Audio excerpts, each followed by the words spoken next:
नमस्कार दोस्तों। आज की इस वीडियो में हम यूनिप्रॉट डेटाबेस का पार्ट 3 देखेंगे और इसमें जनरली हम पढ़ेंगे यूनिप्रॉट के कुछ ऐसे कंपोनेंट्स जिनके द्वारा यूनिप्रॉट को बनाया गया है। तो आज की इस वीडियो में पढ़ेंगे कंपोनेंट्स ऑफ यूनिप्रॉट।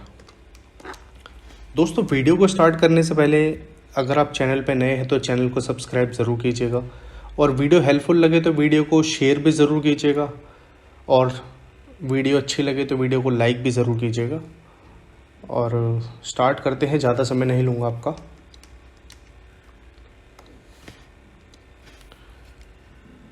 दोस्तों, यूनिप्रॉट के जो कंपोनेंट्स हैं इसमें 4 मेजर डेटाबेस हैं। हालांकि यूनिप्रॉट इटसेल्फ एक खुद भी डेटाबेस है, लेकिन ये एक ऐसा डेटाबेस है जो कि 4 अलग अलग डेटाबेस से मिलकर बना हुआ है।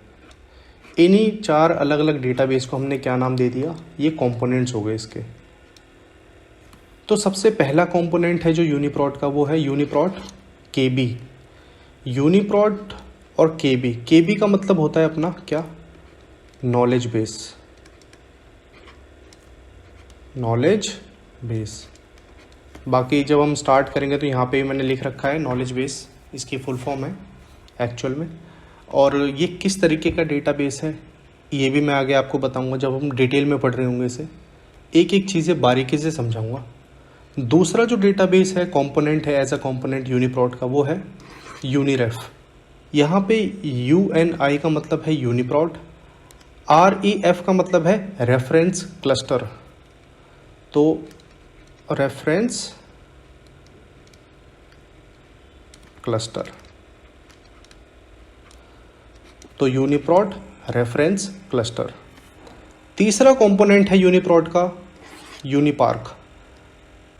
UNIP से यूनिप्रॉट, ARC से आर्काइव, तो यूनिप्रॉट आर्काइव।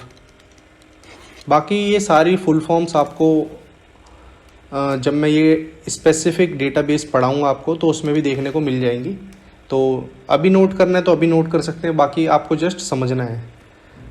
और चौथा जो कंपोनेंट है वो है यूनिमेस। यूनिमेस मतलब ये मेटाजीनोमिक सीक्वेंसेस से रिलेटेड है।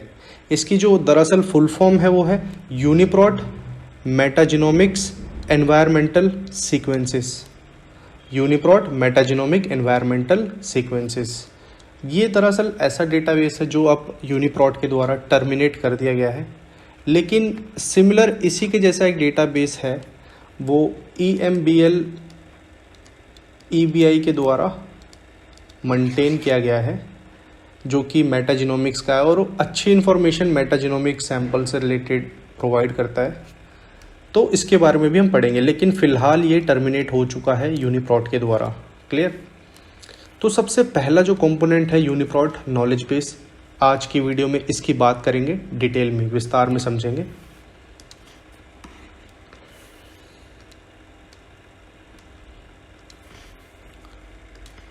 तो सबसे पहले यूनिप्रॉट केबी का मतलब क्या है, यूनिप्रॉट नॉलेज बेस।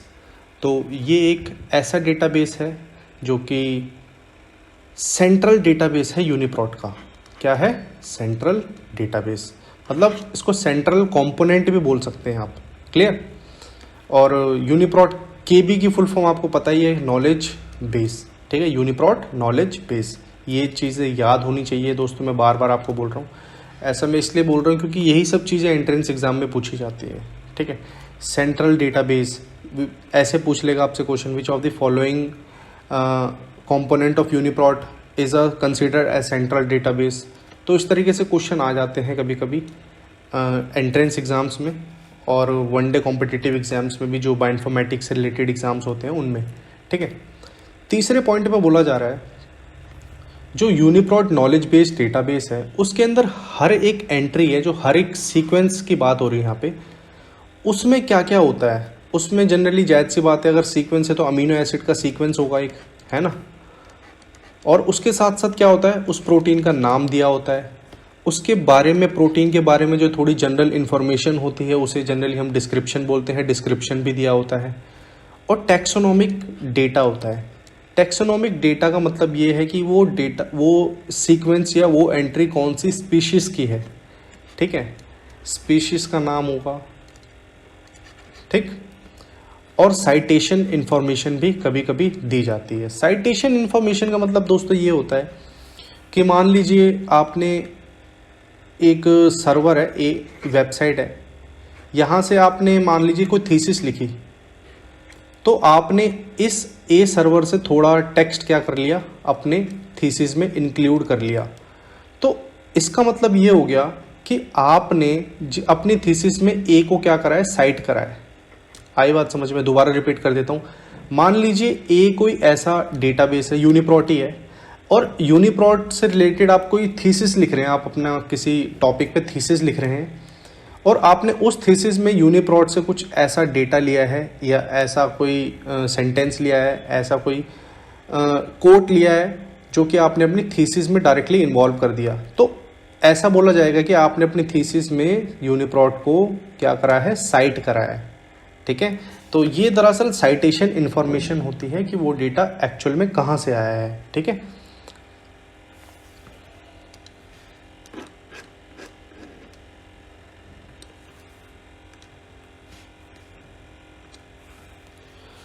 अब दरअसल जो यूनिप्रॉट नॉलेज बेस डेटाबेस है, इसके अंदर आपको फंक्शनल इंफॉर्मेशन देखने को मिल जाएंगी हर एक प्रोटीन्स की। जायज़ सी बात है, प्रोटीन डेटाबेस की बात हो रही है, तो प्रोटीन से रिलेटेड जितनी भी फंक्शनल इंफॉर्मेशन है वो सारी आपको हर एक एंट्री के साथ मिल जाएंगी, जिनकी एक्यूरेसी अच्छी होगी, जो हाईली एक्यूरेट होंगे, कंसिस्टेंट होंगे, और रिच एनोटेशन होंगे। जिनके रिच एनोटेशन का मतलब मैंने आपको बताया था कि प्रॉपर उसमें लेबलिंग होगी उस सीक्वेंस में, स्पेसिफिकली कौन कौन से रीजन्स बायोलॉजिकल सिग्निफिकेंस रखते हैं और कौन कौन से रीजन्स बायोलॉजिकल सिग्निफिकेंस नहीं रखते।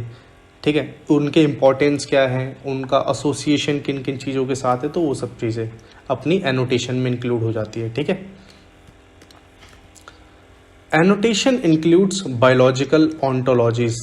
अब ये बायोलॉजिकल ऑन्टोलॉजीज का मतलब क्या होता है? ऑन्टोलॉजीज जनरली कुछ ऐसी टर्म्स होती हैं जो कि बायोलॉजिस्ट हो गए, साइंटिस्ट हो गए, रिसर्चर्स हो गए, वो यूज़ करते हैं। ठीक है, उनके जब काम करते टाइम वो यूज़ करते हैं ऑन्टोलॉजी। जैसे कि मोस्ट पॉपुलर है जीन ऑन्टोलॉजी, इसके बारे में आपने सुना होगा। जब मैं आपको जीन ऑन्टोलॉजी के बारे में पढ़ाऊँगा, ये इंपॉर्टेंट टॉपिक है बाय द वे, जब जीन ऑन्टोलॉजी के बारे में पढ़ाऊंगा तो आपको अच्छे से समझाऊंगा। बस आपको अभी याद ये रखना है कि ऑन्टोलॉजीज का मतलब ये होता है कुछ स्पेसिफिक टर्म्स होती हैं, ये कुछ सेट होता है, सेट ऑफ ऑफिशियल टर्म्स। ठीक है, जो काम करते हैं वोकेबुलरी की तरह साइंटिस्ट के बीच, जो दो रिसर्चर्स के बीच कह सकते हो आप, एक्सपर्ट्स के बीच। ठीक है, और एनोटेशन में किस तरीके का डेटा होता है, उस प्रोटीन की क्लासिफिकेशन कैसी है, ठीक है, क्रॉस रिफरेंसिंग है ना, कि उस प्रोटीन के और कितने अलग अलग बायोलॉजिकल ऑब्जेक्ट से एसोसिएशंस हैं, ठीक है, लिंकेजेस हैं, तो वो सारी चीज़ें रिफरेंस की जाती हैं। ठीक है, अगले पॉइंट पर बोला जा रहा है, दरअसल इस पॉइंट का मतलब ये है कि जो यूनिप्रॉट नॉलेज बेस्ड डेटाबेस है वो एक्सपर्टली और रिचली क्यूरेटेड प्रोटीन डेटाबेस है। इसका मतलब ये हो गया, यहाँ पे वर्ड है क्यूरेटेड। क्यूरेटेड का हमें मतलब समझना है। दरअसल क्यूरेटेड का मतलब ये होता है कि कोई भी डेटा अगर एक्सपर्ट्स के द्वारा ऑर्गेनाइज किया जा रहा है, ठीक है, ऑर्गेनाइज किया जा रहा है, और उसको प्रोफेशनल वे में क्या करा जा रहा है, प्रेजेंट किया जा रहा है। ठीक है, तो उसको क्या बोलेंगे, वो रिचली क्यूरेटेड है। एक्सप्लेन कर दो दोबारा। कोई भी चीज़ क्यूरेटेड जब मानी जाती है जब उसको डेटा को उठाया, प्रोफेशनल लोगों ने उसे क्या करा, ऑर्गेनाइज करा, मैनेज करा, ठीक है, उसको अरेंज करा, और उसको फाइनली क्या कर दिया, एक प्रोफेशनल एक्सपर्ट वे में क्या कर दिया, प्रेजेंट कर दिया। उसको क्या बोलेंगे, रिचली क्यूरेटेड। ठीक है, तो यूनिप्रॉट नॉलेज बेस क्या है, एक्सपर्टली और रिचली क्यूरेटेड प्रोटीन डेटाबेस है। आई बात समझ में? नेक्स्ट पॉइंट की तरफ चलते हैं। अब ऐसा बोला जाता है कि जो यूनिप्रॉट नॉलेज बेस्ड डेटाबेस है, इसके सोर्सेज क्या क्या हैं, ये डेटा उठाता कहाँ से है जनरली। तो यूनिप्रॉट नॉलेज बेस्ड डेटाबेस है, इसके सोर्सेज क्या क्या हैं, ये एक्चुअली में अपने अंदर डेटा लाता कहाँ से है। ठीक है, तो सबसे पहला इसका जो सोर्स है वो है DDBJ। DDBJ का मतलब है DNA data bank of Japan, DNA data bank of Japan. ठीक है, ये एक्चुअली जापानीज पोर्टल है। इसके बारे में भी मैं आपको बताऊंगा जब DDBJ आपको डिटेल में पढ़ा रहूँगा। ठीक है, न्यूक्लिक एसिड डेटाबेसिस के बारे में जब मैं आपको पढ़ाऊंगा तो DDBJ उसमें आएगा, उसमें अच्छे से समझाऊंगा। बस अभी आपको फुल फॉर्म याद रखनी है। लेकिन आपके दिमाग में एक चीज़ आ रही होगी, ये तो भाई न्यूक्लिक एसिड सीक्वेंस डेटाबेस है, ठीक है, लेकिन इसका यूनिप्रोट या प्रोटीन सीक्वेंस डेटाबेस से क्या लिंकेज है, एसोसिएशन क्या है? तो मेरे भाई एक चीज़ होती है सेंट्रल डोग्मा नाम की, सेंट्रल डोग्मा। इसमें जब कोई भी DNA होता है, न्यूक्लिक एसिड होता है, ठीक है, DNA से क्या बनता है? RNA, है ना? RNA से क्या बनता है? प्रोटीन। तो एंड ऑफ द प्रोडक्ट क्या हो रहा है? ट्रांसलेट हो रहा है ना ये। RNA और DNA क्या है? न्यूक्लिक एसिड्स हैं, न्यूक्लियोटाइड्स हैं, हमारे सीक्वेंसेस हैं न्यूक्लियोटाइड्स के। तो इनसे ट्रांसलेट होके क्या बन रहा है? प्रोटीन बन रहा है। तो जो भी सीक्वेंसेस DDBJ में प्रेजेंट होंगे, उनके जो ट्रांसलेटेड जो रिजल्ट्स होंगे वो सारे किस में आ जाते हैं? यूनिप्रोट नॉलेज बेस में। ठीक है, मतलब यूनिप्रोट नॉलेज बेस उन्हें आइसोलेट कर लेता है। ठीक है, दूसरा है ENA। ENA जनरली एक यूरोपियन न्यूक्लियोटाइड आर्काइव है। क्या है ये? European nucleotide archive. अब दोस्तों मोस्टली बायोइन्फॉर्मेटिक्स में जहाँ जहाँ यूरोपियन आ जाए ना, तो समझ लेना उसको जो इस्टेब्लिश किया गया है वो किसके द्वारा किया गया है? EMBL EBI के द्वारा।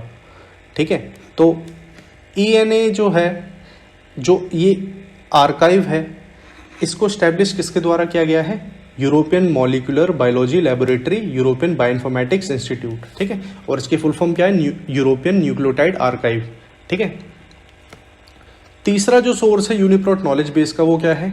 जेनबैंक कोडिंग सीक्वेंसेस। जेनबैंक एक ऐसा डेटाबेस है जो NCBI के द्वारा प्रोवाइड किया जाता है। ठीक है, इसके कोडिंग सीक्वेंसेस जितने भी हैं वो सारा एज अ डेटा का काम करता है यूनिप्रोट नॉलेज बेस डेटाबेस के अंदर। ठीक है, और PDB आपने सुना होगा, प्रोटीन डेटा बैंक। ठीक है, प्रोटीन डेटा बैंक के जो स्ट्रक्चर्स हैं, उनके जो स्ट्रक्चर जायज़ सी बात है किसी ना किसी सीक्वेंस से ही बना होगा।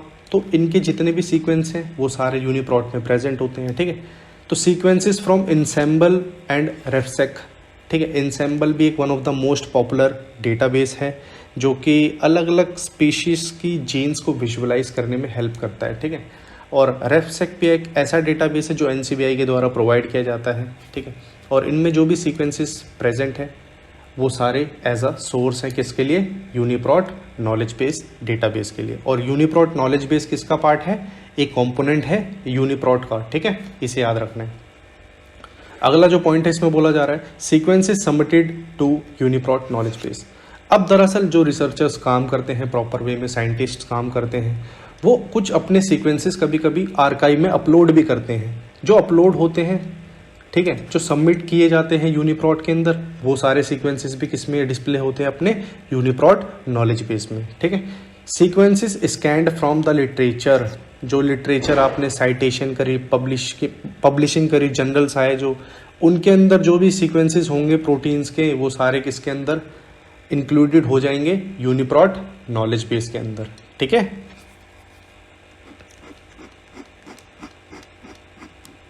अब यहाँ पे छोटी सी चीज़ को ध्यान रखना है हमें। छोटी सी चीज़ ये है कि अभी तक हमने ये पढ़ा कि जो भी हमारे पास कौन कौन से ऐसे सोर्स है जहाँ से यूनिप्रोट नॉलेज बेस डेटा उठाता है। ठीक है, क्योंकि वो खुद तो एज अ प्रोड्यूस कर नहीं सकता, लेकिन वो कहीं ना कहीं से डेटा को क्या कर रहा है? आइसोलेट कर रहा है, शेयर कर रहा है डेटा एक तरीके से। ठीक है, अब यहाँ पे एक छोटी सी बात ये लिखी है, some data entries from DDBJ GenBank that encodes small fragments, ठीक है, और are synthetic are excluded, but however these excluded data are stored in UniPark। मतलब UniPark का मतलब क्या है? UniProt archive. ठीक है, ये भी एक कंपोनेंट है यूनिप्रोट का, याद रखना है। अब इस लाइन का मतलब क्या हुआ? DDBJ GenBank जैसे कुछ डेटाबेसेस हैं जो कि कुछ स्मॉल फ्रेगमेंट्स जनरेट करते हैं, ठीक है, सीक्वेंसेस के, और कई सीक्वेंसेस सिंथेटिक होते हैं। तो उनको यूनिप्रोट नॉलेज बेस क्या कर देता है, एक्सक्लूड कर देता है, निकाल देता है। लेकिन अब परमानेंटली नहीं निकालता, उनको एक्सक्लूडेड जो सीक्वेंसेस होते हैं, फ्रेगमेंट्स होते हैं छोटे छोटे, उनको स्टोर कर दिया जाता है यूनिपार्क डेटाबेस में। और यूनिपार्क को प्रॉपरली, मतलब वीकली कह सकते हो आप, 10 दिन में, महीने भर में, जो भी इनकी साइकिल पीरियड होता है उसमें वेरीफाई किया जाता है बार बार, ताकि कोई इंपॉर्टेंट इन्फॉर्मेशन ना रह जाए किसमें, यूनिपार्क में। क्योंकि यूनिपार्क एक ऐसा डेटाबेस है, इसमें जितने भी एक्सक्लूडेड जो निकाल दिए जाते हैं स्मॉल फ्रेगमेंट वाले सीक्वेंसेस, उनको क्या करा जाता है, वेरीफाई किया जाता है बार बार, ठीक है, ताकि उनमें कोई ऐसी चीज़ ना रह जाए जो कि यूज़ होने वाली हो। क्लियर? तो कुछ क्वेश्चंस हैं आज की, इम्पॉर्टेंट क्वेश्चंस हैं और एग्ज़ाम्स में पूछे गए हैं। यूनिप्रोट KB स्टैंड्स फॉर, तो क्या होगा इसका आंसर मुझे आप कमेंट में बता सकते हैं। यूनिप्रोट नॉलेज बेस, ठीक है। DDBJ stands for DNA data bank of Japan, ठीक है। ये one of the most important question है जो एग्जाम्स में अक्सर पूछा गया है। अब यहाँ पे 2 क्वेश्चन है, इस क्वेश्चन को तो अभी आप छोड़ दो, ठीक है, क्योंकि जो नेक्स्ट वीडियो आएगी उसके लिए ये क्वेश्चन ज़्यादा सूटेबल फिटेड होगा, ठीक है। और जो पहला क्वेश्चन है उसमें लिखा गया है differentiate between UniProt knowledge base Swiss Prot and UniProt knowledge base translational European molecular biology laboratory TREMBL। अब दरअसल ये जो स्विसप्रोट की यहाँ पे बात कर रहा हूँ और TREMBL की बात कर रहा हूँ, ये दरअसल है क्या, ये एक्चुअली में कुछ नहीं है, लेकिन ये क्या है, ये मेरे भाई एक छोटे छोटे पार्ट हैं किसके, यूनिप्रोट नॉलेज बेस डेटाबेस के, जिनको हम नेक्स्ट वीडियो में अच्छे से डिस्कस करेंगे। और इस वीडियो की जो इस लेक्चर की PDF होगी वो आपको डिस्क्रिप्शन में मिल जाएगी, ठीक है। तो आई होप आपको ये लेक्चर पसंद आया होगा, समझ में भी आया होगा मोस्टली पोर्शन। आगे हम और भी ऐसी ऐसी चीज़ें देखेंगे यूनिप्रोट के बारे में, जो एक बेसिक चीज़ें होती है, जो एक समझना बहुत ज़रूरी होती है किसी भी रिसर्चर के लिए, बायोइन्फॉर्मेटिशियन के लिए अगर कह सकते हैं आप, जो कि बायोइन्फॉर्मेटिक्स में काम कर रहा है, ठीक है। तो यूनिप्रोट के मैंने आपको बताया 2 कंपोनेंट हैं। पहला कौन सा है, यूनिप्रोट KB स्विसप्रोट, ठीक है। दूसरा कौन सा है, यूनिप्रोट KB TREMBL, ठीक है, ये भी इम्पॉर्टेंट है। और बेसिक जानकारी आपको दे दूँ, ये स्विसप्रोट वाला जो सेक्शन था SIB के द्वारा यूनिप्रोट के अंदर इंट्रोड्यूस करवाया गया था। अब यहाँ पे EMBL नाम आ रहा है, तो इसको EMBL EBI के द्वारा इंट्रोड्यूस करवाया गया था यूनिप्रोट नॉलेज बेस के अंदर, ठीक है। तो यूनिप्रोट नॉलेज बेस 2 कंपोनेंट का बना है। पहला कौन सा है, यूनिप्रोट नॉलेज बेस स्विसप्रोट, और दूसरा कौन सा है, UniProt knowledge base translational European molecular biology laboratory. इसका मतलब ये है कि EMBL एक न्यूक्लिक एसिड्स या तो न्यूक्लियोटाइड सीक्वेंस डेटाबेस है, ठीक है। अब न्यूक्लिक एसिड्स के जितने भी ट्रांसलेशन हैं और वो जो डेटा प्रोड्यूस होगा तो प्रोटीन ही तो होगा। न्यूक्लिक एसिड का जो ट्रांसलेट हम करवाएंगे जब उनको, तो प्रोटीन ही तो प्रोडक्शन होगा। तो वो प्रोटीन सीक्वेंसेस कहाँ पे आ रहे हैं, सारे यूनिप्रोट नॉलेज बेस में। और दरअसल जो ये ट्रांसलेशनल EMBL वाला सेक्शन है, ये दरअसल ऑटोमेटिक जनरेट होता है। ये मैं बताऊंगा आगे नेक्स्ट लेक्चर में कैसे होता है, और स्विसप्रोट किस तरीके से हाई स्टैंडर्ड डेटा माना जाता है, ठीक है। तो आज के लिए इतना ही। आई होप आपको ये वीडियो पसंद आई होगी। पसंद आई है तो 3 काम कर देना, लाइक, शेयर और चैनल को सब्सक्राइब जरूर कर देना। वीडियो हेल्पफुल लगे तो दोस्तों के साथ शेयर भी जरूर करना। और मिलते हैं नेक्स्ट वीडियो में, जब तक के लिए थैंक्स फॉर वॉचिंग।